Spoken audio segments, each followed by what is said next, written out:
As I promised, I'm going to share with y'all my mother's way of cooking my daddy's favorite cornbread in the whole wide world, and that's lace hoe cakes. And in order to do that, you've got to have the proper pan. And you can see it's got just a small little rise on the edges. And it's very important that this pan be very well seasoned, because there is an art to making lace hoe cakes, and it can be tricky. But I'm going to try to help you to make the perfect lace hoe cake. And we're going to start by heating our pan. It's very important that we have a hot pan. We're going to spray it first with a non-stick spray. They're called hoe cakes because years and years ago, these were cooked out in the open field over an open fire on a hoe. Now we're starting with just plain cornmeal. You'll want to find a fine ground meal because these shouldn't be gritty. We're going to start with our meal and a little salt and water. Lots and lots of water.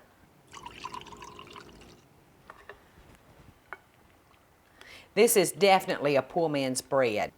It's just pennies a serving. And you can see how liquidy that is. And we're just going to stir this until the lumps are gone. And we're going to let it sit for a couple of minutes, because after that water incorporates with that meal, it can puff up and become thick on you. So the most important thing about cooking a hoe cake is your beginning batter. And you want it nice and thin. It's almost watery. And I can smell our hoe cake pan getting hot. Can you see how nice and thin that is? I mean, it pours truly like water. And you can see that your cornmeal will settle to the bottom. You can see that I've ran my spoon down here and have found my cornmeal laying in the bottom of the bowl. So you'll want to constantly be giving that stirs. And now we're going to add a little oil, because these will stick so easily you won't believe. And as you can see, our pan is nice and hot.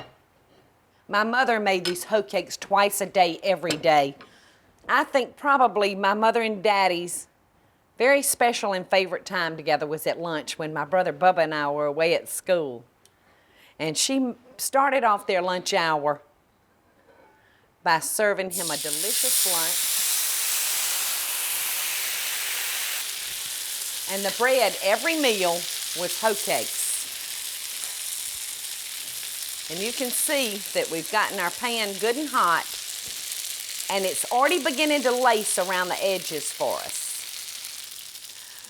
I know my mother and daddy just hated the days that I messed up their lunch hour that they so look forward to together. This delicate bread just brings back all kind of memories for me. I can see my beautiful mother standing up at the stove, cooking these for the family.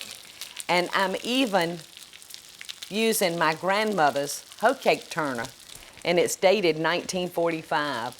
So this is a very, very special time for me, and I'm so glad that y'all are here to share it with me. And we're just going to kind of run our spatula up underneath there, so that the grease can get up under it and it won't stick on us. This is my cousin Don's pan.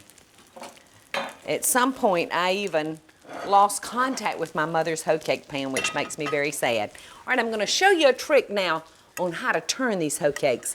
I'm going to take just a regular dinner plate,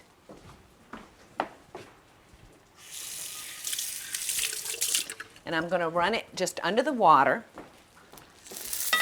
and I'm going to cover our hoe cake pan, and then we're going to very carefully flip our hoe cake pan over. We're going to give our pan another quick spray and another squirt of oil, and then we're going to just slide that hoe cake back into our pan.